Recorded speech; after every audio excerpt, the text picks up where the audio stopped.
सिखाता? चोरी करना सिखाते हैं? नहीं सिखाते। पाप करना सिखाते हैं? नहीं सिखाते। गाली बकना सिखाते हैं? नहीं सिखाते।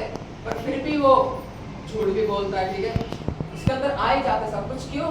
क्योंकि खून में ही है। हालेलुया। आदम हव्वा से जो खून हम में चलता हुआ आ रहा है वो हमारे अंदर ही है।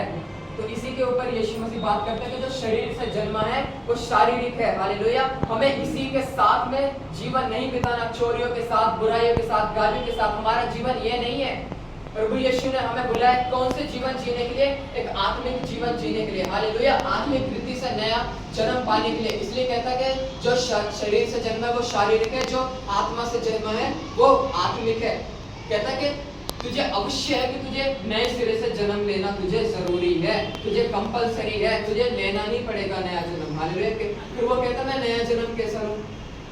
ये कहता है कि मैं दोबारा से गर्भ में जाऊं, दोबारा से जाऊं, ये चीज नहीं। यीशु मसीह समझाते हैं, ठीक है, तुझे नए सिरे से जन्म लेना जरूरी है। फिर कहते हैं कि हवा जिधर जाती है उधर चलती है, तू उसका शब्द सुनता है, ठीक है, परंतु समझता नहीं कि कहां को आती है, कहां को जाती है। जो आत्मिक व्यक्ति, जो आत्मा से जन्मा है वो ऐसा ही है। हालेलुया।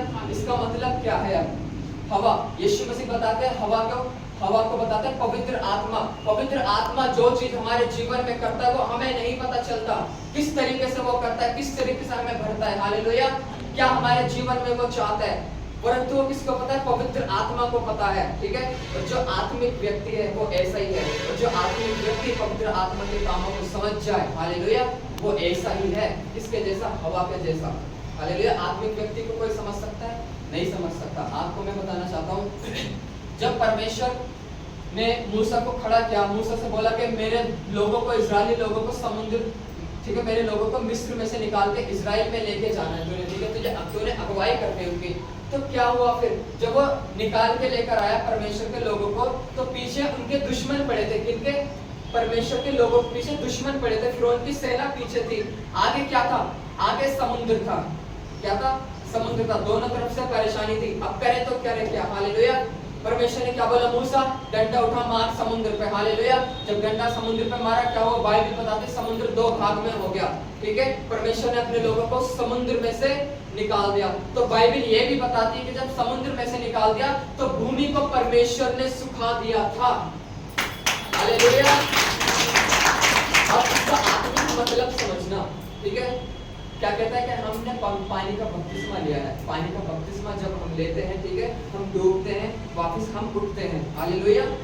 उठते हैं। तो जब हम पानी का बपतिस्मा लेते हैं तो हमारे जीवन में जो भी चीज होती है हम उसको भूलकर, पुराने जीवन को भूलकर, चाहे दुख हो, परेशानी हो, पाप हो, इन सारी चीजों को भुलाकर जब हम पानी में बपतिस्मा लेते हैं, नीचे पूरी तरीके से डूबते हैं पानी में, जिसे बोलते हैं बैप्टिज्म ग्रीक लैंग्वेज में, ठीक है। इसके बाद में जब हम उठते हैं, हालेलुया, तो हम एक नए जन्म के साथ में उठते हैं, पवित्र आत्मा के साथ में उठते हैं।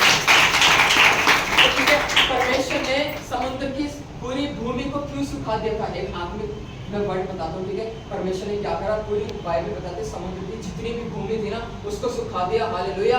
और फिर से वो निकलने लगे, वो जो परमेश्वर के लोग थे वो जाने लगे, पूरे समुद्र को पार करने लगे, और पूरी समुद्र की जो भूमि थी वो सूखी पड़ी थी बिल्कुल। क्यों सुखा दिया था?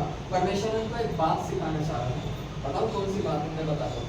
आपके साथ में कभी ऐसा हुआ है कि बारिश पड़ी हो, और मैं पूछना चाहूंगा, एक हंसी की भी बात है, ठीक है, घर में बारिश पड़ी, उनके घर में गोबर हो, ठीक है, गोबर से अगर आपका जूता सन जाए, ठीक है, तो क्या आप रूम में चले जाएंगे इसके लेकर? अच्छे रूम जाओगे कि नहीं जाओगे? बिल्कुल नहीं जाओगे। आप क्या करोगे? आप झटकोगे, है ना। पैर को साफ करोगे, जूते को साफ करोगे, बिल्कुल देखोगे साफ हो गया, गोबर तो नहीं लगा, नहीं, अब फिर आप जाओगे, ठीक है। तो परमेश्वर ने क्या किया? पूरी भूमि को सुखा दिया। हालेलुया। अरे परमेश्वर ये बताना चाह रहा था इनसे, तुम समुद्र में से निकल के जा रहे हो, तुम्हें मैं वो बपतिस्मा दे रहा हूं। बाइबल बताते समुद्र में उन्हें बपतिस्मा मिला था। परमेश्वर सिखाना चाह रहा था कि उन मिस्र की बीमारियों को, उन मिस्र के दुखों को तू भूल जा।